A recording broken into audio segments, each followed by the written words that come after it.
Assalamualaikum warahmatullahi wabarakatuh. Innal hamdalillah nahmaduhu wa nasta'inuhu wa nastaghfiruhu wa natubu ilaihi wa na'udzu billahi min shururi anfusina wa min sayyiati a'malina. May yahdihillahu fala mudilla lahu wa may yudlil fala hadiyalah.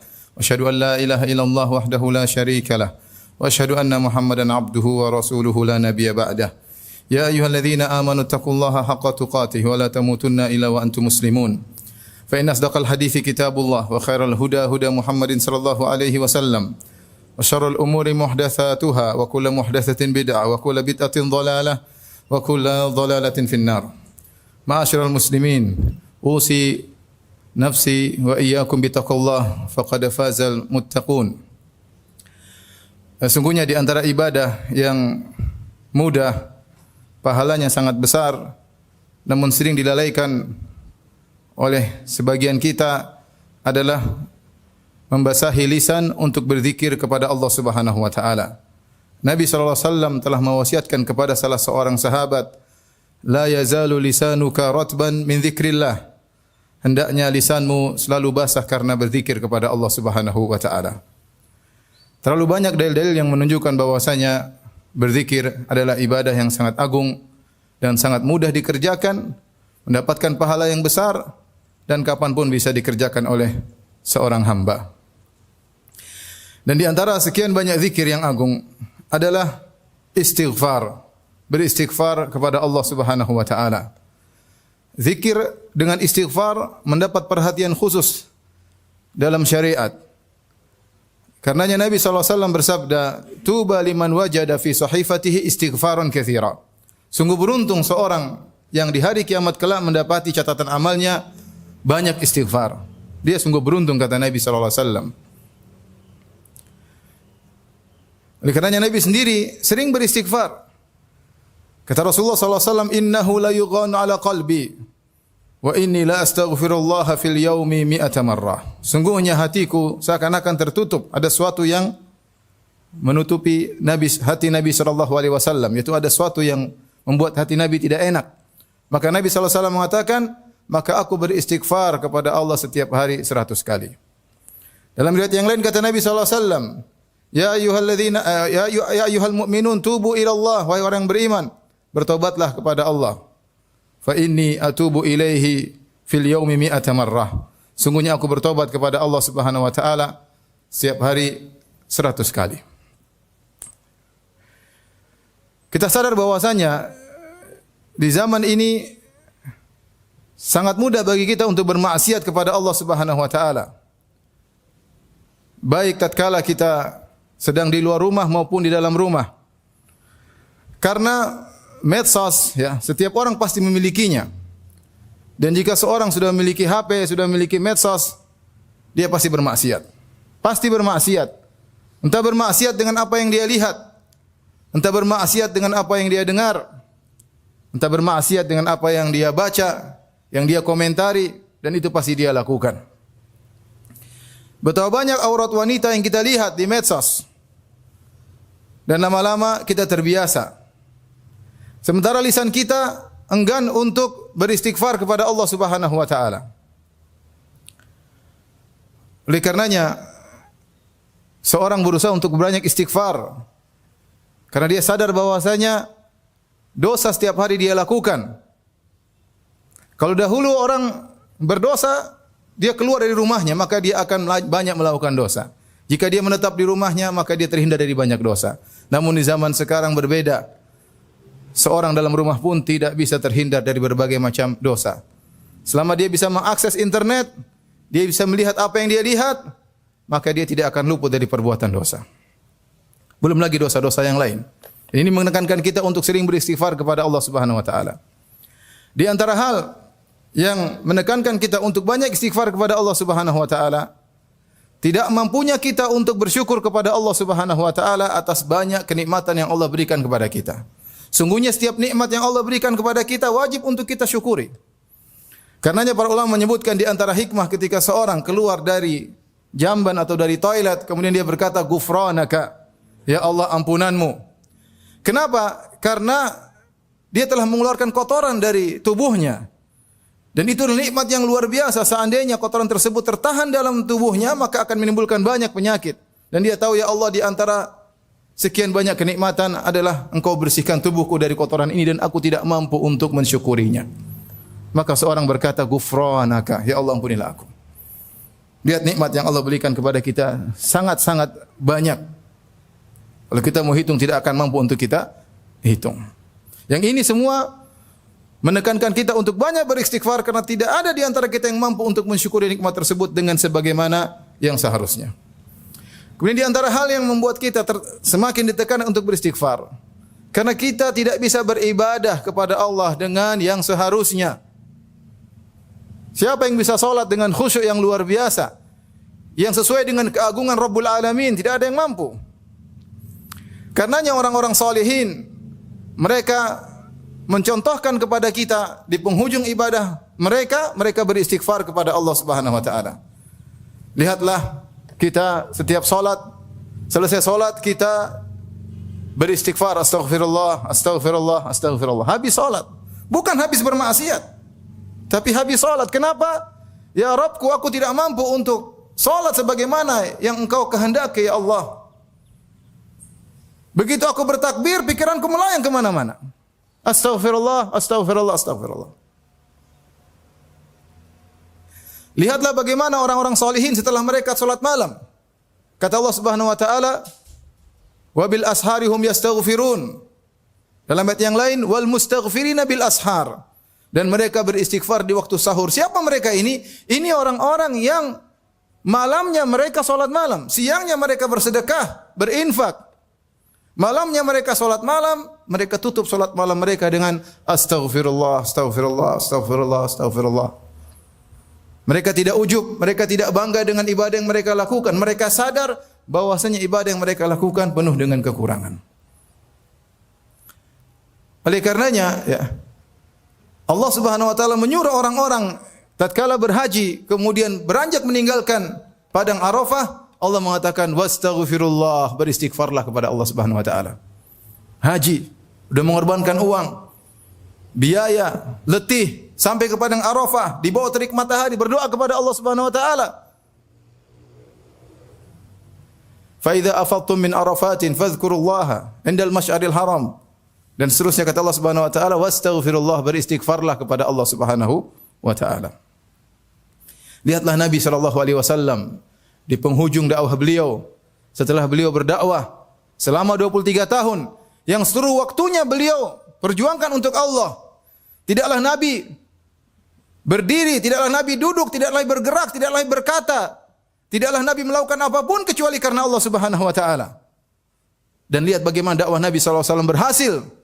Akan tapi Allah Subhanahu wa taala berfirman, "Idza jaa nasrullahi wal fath wa ra'aitan nasa yadkhuluna fi dinillahi afwaja fasabbih bihamdi rabbika wastaghfirhu innahu kana tawwaba." Jika telah datang pertolongan Allah, kemenangan Allah dari Allah Subhanahu wa taala dan kau melihat orang-orang sudah berbondong-bondong masuk Islam, yaitu dakwah Nabi berhasil. Namun apa kata Allah? Fasabbih bihamdi rabbika wastaghfirhu. Bertasbihlah dan istighfarlah. Setelah turun ayat ini, Nabi SAW setiap rukuk dan sujud, yata'awwalul Quran, maka beliau berdoa, Subhanakallahumma rabbana wa bihamdika Allahumma ghfirli. Beliau beristighfar tatkala rukuk dan beliau istighfar tatkala sujud. Jadi ini yang buat kita harus sering beristighfar kepada Allah Subhanahu wa taala karena kita sering melakukan dosa. Kita tidak pandai bersyukur dan kita tidak bisa beribadah kepada Allah sebagaimana mestinya. Karenanya Syekhul Islam Ibnu Taimiyah rahimahullah menyebutkan, lihatlah ibadah salat. Ibadah salat isinya istighfar. Isinya istighfar. Dari awal sampai akhir isinya istighfar. Bahkan seorang tatkala mengawali salat dengan doa istiftah, di antaranya Allahumma ba'id baini wa baina khataayaya kama ba'ata bainal masyriq wal maghrib. Itu salah satu bentuk dari istighfar kepada Allah. Allahumma naqqini min khataayaya, ya Allah bersihkanlah aku dari dosa-dosaku. Istiftah, istighfar kepada Allah Subhanahu wa taala, ya. Kemudian tadi kita sebutkan tatkala ruku, subhanakallahumma rabbana wa bihamdika Allahumma ghfirli. Ruku istighfar. Tatkala sujud juga kita baca doa tersebut, subhanakallahumma rabbana wa bihamdika Allahumma ghfirli. Tatkala kita duduk di antara dua sujud, kita juga beristighfar, Rabbighfirli, Rabbighfirli, Rabbighfirli, atau Rabbighfirli warhamni wajaburni, dan seterusnya. Kita beristighfar kepada Allah Subhanahu wa taala.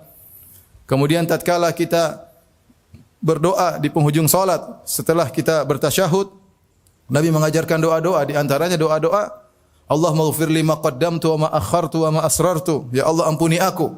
Ya. Jadi salat isinya istighfar. Setelah salat yang kita ucapkan astaghfirullah, astaghfirullah, astaghfirullah. Saking agungnya istighfar, sampai-sampai Nabi disuruh oleh Allah untuk beristighfar bagi kaum mukminin. Fa'lam annahu la ilaha illallah wastaghfir li dzambik walil mu'minin. Mohonkanlah ampunan untuk dirimu wahai Muhammad dan juga kepada orang-orang beriman. Saking agungnya istighfar, ketika malaikat berdoa untuk kaum mukminin, apa yang mereka doakan untuk kaum mukminin? Mereka mohon istighfar buat kaum mukminin. Kata Allah Subhanahu wa taala, "Alladzina yahmiluna al-arsya wa man hawlahu yusabbihuna bihamdi rabbihim wa yu'minuna bihi wa yastaghfiruna lilladzina amanu. Rabbana wasi'ta kulla syai'in rahmatan wa ilma." Dan seterusnya. Kata Allah Subhanahu wa taala, para malaikat yang mereka mengangkat arsy dan yang berada di sekitar arsy, yang mereka beriman kepada Allah, wa yastaghfiruna lilladzina amanu, dan mereka mohon ampunan bagi orang-orang yang beriman.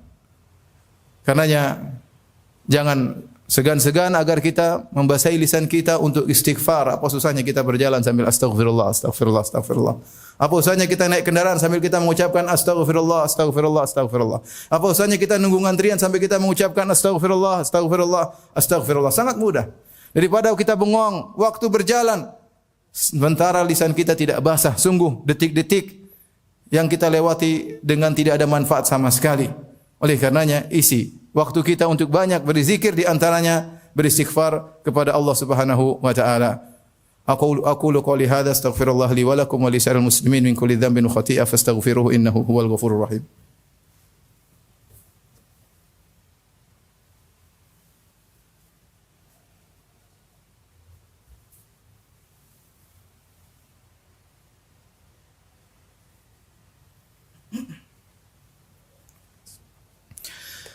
Alhamdulillahi ala ihsanihi wa syukru lahu ala taufiqihi wa amtinanihi wa asyhadu an la ilaha illallah wahdahu la syarika lahu ta'ziman li sya'ni wa asyhadu anna Muhammadan abduhu wa rasuluhu da'ala ridwanihi. Allahumma salli alaihi wa ala alihi wa ashabihi wa ikhwani.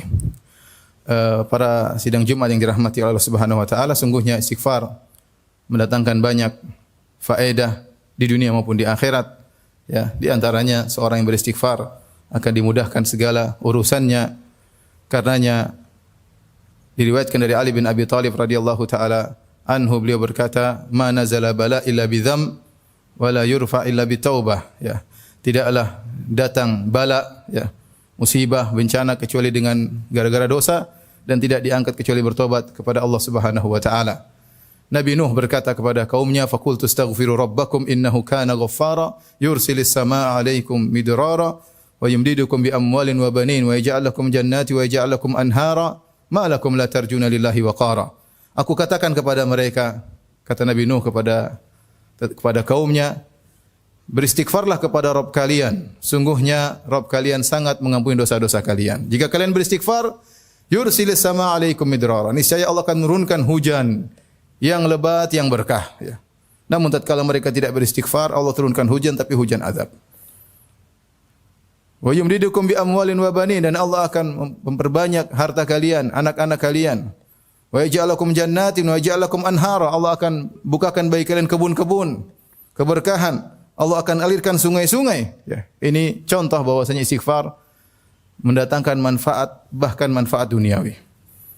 Karena tidaklah seorang mengalami apapun, kesedihan, kegelisahan, ya, ketakutan, kekhawatiran, maka hendaknya dia beristighfar. Karena tidak mungkin menimpa dia hal tersebut kecuali karena dosa-dosanya. Maka segera dia membasahi lisannya dengan astaghfirullah, astaghfirullah, astaghfirullah, astaghfirullah. Ini kita baru berbicara manfaat istighfar di dunia. Bagaimana lagi istighfar di akhirat? Tentu akan mengangkat derajat seseorang dengan istighfar tersebut. Ya. Oleh karenanya ada seorang diangkat surganya, dia heran di akhirat. Inna rajula la turfa'u darajatuhu fil jannah. Ada seorang diangkat derajatnya di surga. Dia mengatakan, "Anna li hadza? Kok bisa saya derajatnya tinggi?" Maka dikatakan kepadanya, "Bistighfari waladika laka." Karena anakmu selalu mohon ampunan buat engkau. Karena anakmu selalu mohon ampunan buat engkau. Karenanya dengan semakin terkikisnya dosa, semakin habisnya dosa, maka derajat seorang semakin tinggi di surga kelak. Mungkin orang-orang banyak masuk surga, tetapi bagaimana derajat mereka sesuai dengan hilangnya dosa dari mereka. Karenanya ketika di padang mahsyar tidak ada yang bisa memberi syafaat kecuali Nabi SAW. Semua nabi-nabi yang mulia menolak untuk memberi syafaat agar Allah datang memulai persidangan. Orang-orang datang kepada Nabi Adam alaihissalam. Mereka puji Nabi Adam alaihissalam. Anta abul bashar, khalaqakallahu biyadayhi, wa asjada laka malaikatahu. Ala tara ma nahnu fih, wahai Adam, engkau nenek moyang manusia. Allah ciptakan engkau dengan kedua tangannya. Allah menyuruh malaikat sujud kepadamu. Tidakkah kau lihat bagaimana kondisi kami? Ala tashfa' lana 'inda rabbik? Tidakkah kau memberi syafaat bagi kami di sisi Allah Subhanahu wa taala? Lihat kondisi kami, matahari dalam jarak 1 mil, keringat bercucuran. Kata Adam, "Inna rabbi qad ghadiba al-yawma ghadaban lam yaghdab mithlahu qablahu wala ba'dahu." Sungguhnya Rabbku murka pada hari ini. Belum pernah Allah murka seperti ini sebelumnya dan tidak akan murka seperti ini setelahnya. Sungguhnya aku telah dilarang mendekati suatu pohon dan aku melanggarnya. Kata Adam alaihissalam, "Nafsi, nafsi, jiwaku, jiwaku, jiwaku juga butuh syafaat. Jangankan kalian, aku juga butuh syafaat." Idhabu ila ghairi, pergilah kepada nabi yang lain. Idhabu ila Nuh, pergilah kepada Nabi Nuh. Mereka datang kepada Nabi Nuh, mereka muji Nabi Nuh. Nabi Nuh tidak bisa. Mereka pergi kepada Nabi Ibrahim, Nabi Ibrahim juga tidak bisa. Mereka kepada Nabi Musa tidak bisa. Nabi Isa tidak bisa. Sampai Nabi Muhammad SAW kemudian yang berani untuk meminta syafaat kepada Allah Subhanahu wa taala. Kenapa? Karena Nabi Muhammad SAW bersih dari segala dosa. Dosa-dosa yang telah lalu dan akan datang telah diampuni oleh Allah Subhanahu wa taala. Inna fatahna laka fatham mubina liyaghfira lakallahu ma taqaddama min dzambika wa ma ta'akhkhar. Agar Allah mengampuni dosa-dosamu wahai Muhammad yang telah lalu dan akan datang. Jadilah Muhammad adalah orang yang paling tertinggi di surga. Kenapa dia tidak memiliki dosa sedikit pun? Karena sejauh mana kita banyak beristighfar kepada Allah Subhanahu wa taala, sejauh itu pula tingkatan kita di surga kelak. Oleh karena jangan pernah ragu-ragu, jangan pernah malas untuk banyak beristighfar kepada Allah Subhanahu wa taala. Dan di antara zikir pagi petang adalah beristighfar kepada Allah Subhanahu wa taala. Kapanpun silakan beristighfar kepada Allah, terutama waktu-waktu spesial, di pagi hari, di petang hari, tatkala di waktu sahur, setelah seorang melaksanakan salat tahajud, dia duduk kemudian berkata astaghfirullah, astaghfirullah, astaghfirullah, astaghfirullah. Inna Allaha malaikatahu yusalluna 'alan nabi ya ayyuhalladzina amanu sallu 'alaihi wa sallimu taslima. Allahumma salli 'ala Muhammad wa 'ala ali Muhammad kama sallaita 'ala Ibrahim wa 'ala ali Ibrahim innaka Hamidum Majid. Wa barik 'ala Muhammad wa 'ala ali Muhammad kama barakta 'ala Ibrahim wa 'ala ali Ibrahim innaka Hamidum Majid. Wardallahumma an khulafa'ir rasyidin alladzina qadaw bil haqq wa bihi kanu ya'dilun. Abi Bakrin wa Umar wa Uthman wa Ali wa an sa'iris sahabah wa tabi'in wa anna ma'akum wa anna ma'ahum bi karamika wa judika ya akramal akramin. Allahumma a'izal Islam wal muslimin wa adhil asy-syirka wal musyrikin wa dammir a'daka a'da'ad din. Rabbana zalamna anfusana wa illam taghfir lana wa tarhamna lanakunanna minal khasirin. Allahumma aslih lana dinana alladhi huwa ismatu amrina wa aslih lana dunyana wa aslih lana dunyana allati fiha ma'ashuna wa aslih lana akhiratana allati ilaiha ma'aduna waj'alil hayata ziyadatan lana fi kulli khair waj'al mauta rahatan lana min kulli syarr. Rabbana atina fid dunya hasanah wa fil akhirati hasanah wa qina adzaban nar wa aqimus salat.